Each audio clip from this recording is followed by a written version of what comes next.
What is up, you bushy boys and girls? Back at it again with another bushy fitness vid.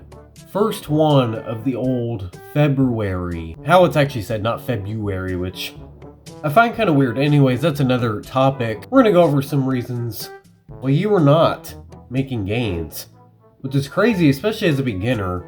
I feel like anyone, just doing the old curls, even if they're using their whole body, would make some kind of progress. But there are factors that can get in the way that you have to make adjustments for. You might not even realize it. I'm going to go over those right now. Before we get into it though, follow the TikTok and Instagram. I post different stuff on there. Again, I probably got to edit it in because I do all my own editing, and I might not put the pictures on there because I'm a lazy bush. But anyways, here we go. So the first one is you're not getting enough sleep. And along with exercising, dieting, and sleep, those three things I feel like are the components of bodybuilding or training, in my opinion. If you're getting less than, I would say, 7 hours of sleep, you're not utilizing the progress you could be making, because while you are sleeping, your muscle is breaking down and repairing itself. Think of construction workers that are tearing down a wall, and your muscles are trying to build back. They're trying to build new bricks. So one group of construction workers does one thing, it tears down the muscle. The others try to build it back up.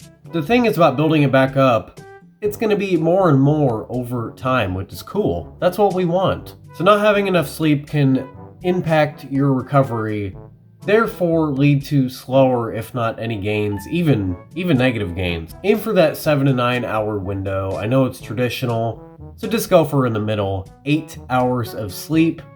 For example, I go to bed at 8:30 p.m.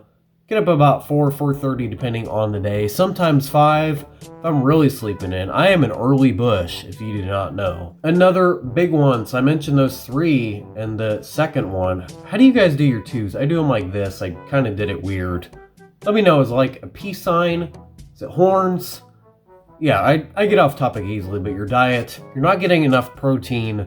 Which protein, yeah, it doesn't just keep your dang belly full, it also helps you with that recovery of your muscle, kind of going off the sleep. I know protein's a really big thing right now, like casual cereals and stuff, foods.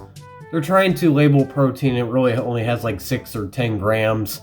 Yeah, in my opinion, anything 20 plus should have the luxury of having that protein label. And with meals, you want to have, in my dang opinion, some kind of meat or protein source. If you're vegan, tofu. There's other dang options like lentils too. But with your meals, you want to have one that is high in protein. Then carbs, like potatoes, rice. Those are the traditional ones that come to mind. Can't go wrong. Cubed potatoes. It is in my shorts. Pretty useful. I have it most nights. It's very low calorie and very satiating. Good way to lose weight, get energy, and feel full. Your workout plan sucks, or you're just random, you're not consistent at all. You'll hit arms one day, maybe chest, the good old 2 bro muscle groups. You might hit legs once a month, just random workout plan. You need to have consistency.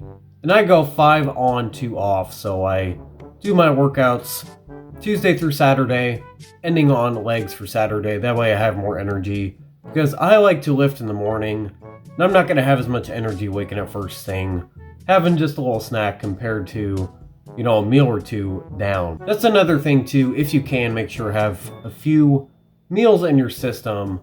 And don't exactly copy me with my 4 a.m. routine, because you're not going to have as much hydration food in your system to produce as much energy, but that just works best with my work schedule. So pick a plan, be consistent.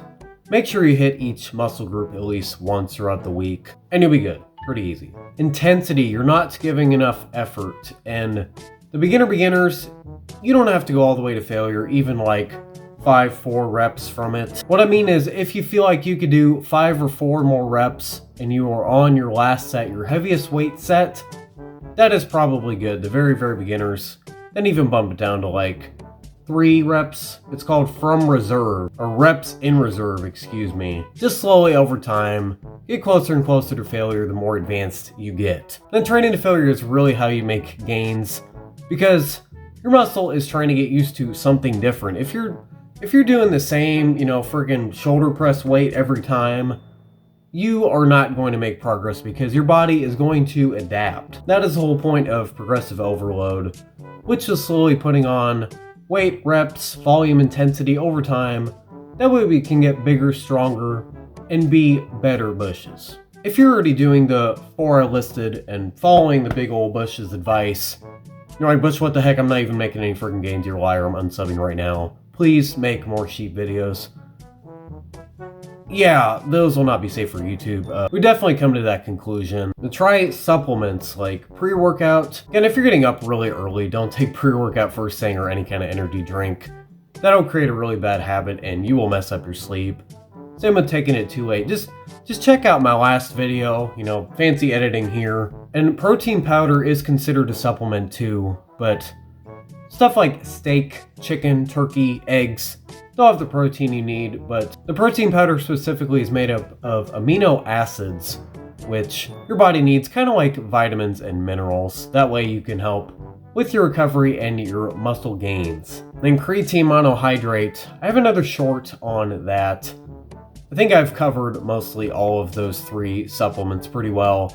You just put a 5-gram scoop in your water or put it in your oatmeal like the old Bush. And I also do my protein powder in there. That way I don't have to, down a freaking shake. That's nasty with some, especially the cheap powders. You will learn ways over time how to become your best average Bush. But bodybuilding, especially if you're going for that niche in particular, it'll take time. That is what's cool, because you look back and see all of the progress you made, stuff you couldn't do before, even if you feel like you were stalling. That is what is so cool about exercise, weightlifting, making gains. And it doesn't stop there. Just keep on going. That's it for the video, you bushy boys and girls. Hopefully you guys enjoyed, learned a little something. Still making gains, sticking strong to that New Year's resolution. I know that's already been a month. A lot of people have probably dropped out, but regardless of how long you've been training, hopefully these tips and this advice have helped. Anyways guys, leave a like, comment, subscribe, lick your tongue. I'll see you bushes later.